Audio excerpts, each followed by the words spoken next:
రాహుల్ గాంధీకి ఏమైపోయిందంటే ఇప్పుడు వెళ్ళక వచ్చాడు, వచ్చిన తర్వాత ఆయనకు హెడ్లైన్స్ కావాలి. హెడ్లైన్స్ రావాలి అని అంటే ఏం చేయాలి? మోదీని ఒక గట్టి మాట ఏదో అంటే కానీ హెడ్లైన్స్ రాని పరిస్థితి.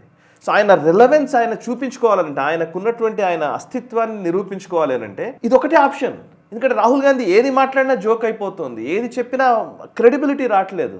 ఏదన్నా మాట్లాడుతుంటే క్రెడిబిలిటీ రాని పరిస్థితి. దానికి ఏం చేయాలి? ఎవరినొకరిని దూషిస్తే గానీ క్రెడిబిలిటీ రాదు. సో ఇప్పుడు ఆ దూషిస్తే ఎవరిని దూషించాలి? నితీష్ కుమార్ని అన్నా కానీ పెద్దగా ఏం పట్టించుకోరు, అమిత్ షాని అన్నా కుదరదు.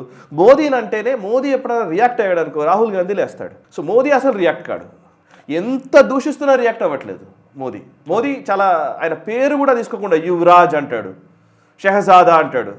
సో ఇట్లాంటి పదాలే వాడుతున్నాడు. మా బేటే అంటాడు.